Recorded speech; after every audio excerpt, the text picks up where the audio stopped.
জয় গোপাল, কেমন আছেন সকলে? গোপালের সাজঘরে নতুন একটি ভিডিওতে সকলকে স্বাগত। এখানে গোপালের স্নান পাত্র তৈরি করছি, স্নান করিয়ে নেব। আর আজ বৃহস্পতিবার, আমি গোপালকে স্নান করানোর সময় ঠিক এইভাবে ওম লিখে একটা ফুল অথবা একটা তুলসী পাতা দিয়ে নিই। তারপরে গোপালকে বসিয়ে স্নান করিয়ে নিই। তারপর আবার আসছি। স্নান করানো হয়ে গেছে। যেহেতু আজকে বৃহস্পতিবার, তাই আজকে হলুদ রঙের এই পোশাকটাই পরালাম। কেমন লাগছে বলুন তো? আর মুকুটটা পরিয়ে দেখুন কি মিষ্টি লাগছে না? মুখটা একদম হাসি হাসি, খুব সুন্দর লাগছে। এবার একটু আতর দিয়ে দিচ্ছি। গোপালের, আমাদের শ্রীকৃষ্ণের আতর ভীষণ প্রিয় একটা জিনিস। আর আজকে দেখুন, এই এক থালা ফুল সব আমার ছাদ বাগানে। আর এই জবাগুলো দেখুন কি অপূর্ব না? আজকে ছোট্ট একটা গাছে তিনটে বড় বড় জবা ফুটেছে, অপূর্ব লাগছে।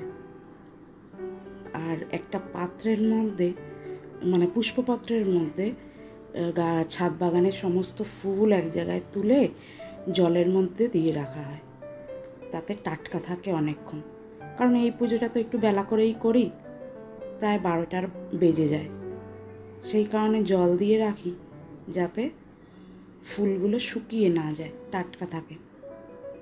বেশ অনেকগুলোই ফুলই ফুটেছে, 7-8টা জবা সব রকম মিলিয়ে, একটা নীলকণ্ঠ, কটা সাদা অপরাজিতা, 2টো সাদা থোকা টগর, আর ওই যে গোলাপি জবাটা দেখছেন না, ওই গোলাপি জবাটা নতুন এনেছি। গাছটা সোজা রথের দিন গাছটা এনে প্রতিস্থাপন করেছি।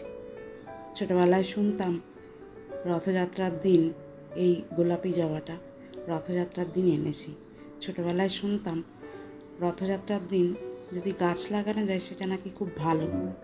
সেই কারণে খুব পছন্দ হলো এই গোলাপি জবাটা, তাই আনলাম। আর কটা দুব্ব। আচ্ছা বলুন তো, কার কোন জিনিসটা ভালো লাগে কমেন্টে জানাবেন।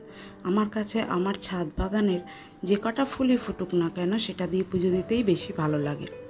সে যে ফুলই ফুটুক না কেন, যে কটাই ফুটুক না কেন, কিন্তু কিনে আনলে এর থেকে অনেক বেশি ফুল পাওয়া যায় ঠিকই।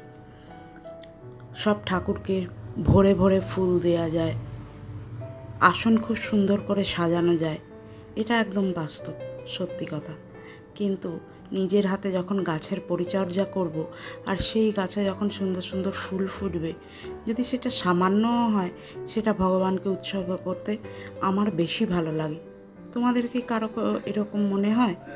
এই ভালো লাগাটা আছে? যদি কারোর থেকে থাকে তাহলে অবশ্যই জানিও। কোন ফুলটা দিয়ে পুজো দিতে তোমাদের বেশি ভালো লাগে? কেনা ফুল নাকি বাগানের ফুল? এই জবাটা এতটাই সুন্দর, ঘটের ওপর একটা ফুল দেয়াতেই পুরো ঘরটা ভরে গেছে। কি সুন্দর লাগছে না? আমার কাছে তো ভীষণ অপূর্ব লাগছে। আজকে মা লক্ষ্মীকেও একটা লক্ষ্মী জবা নিবেদন করলাম।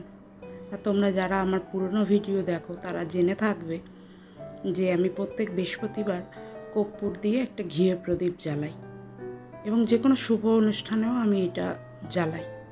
আমার খুব ভালো লাগে, এতে পজিটিভিটি আসে, নেগেটিভিটি দূর হয়। আর এখন আরতি করে নেব। ভোগ নিবেদন হয়ে গেছে, পাঁচালি পড়া হয়ে গেছে। কেমন লাগলো আজকের ভিডিও অবশ্যই জানিও। সকলে সুস্থ থেকো, ভালো থেকো, আর সকলে এভাবেই ভক্তির পথে থেকো। জয় শ্রীকৃষ্ণ, জয় গোপাল, রাধে রাধে। দেখা হবে অন্য একটা ভিডিওতে। হরে কৃষ্ণ।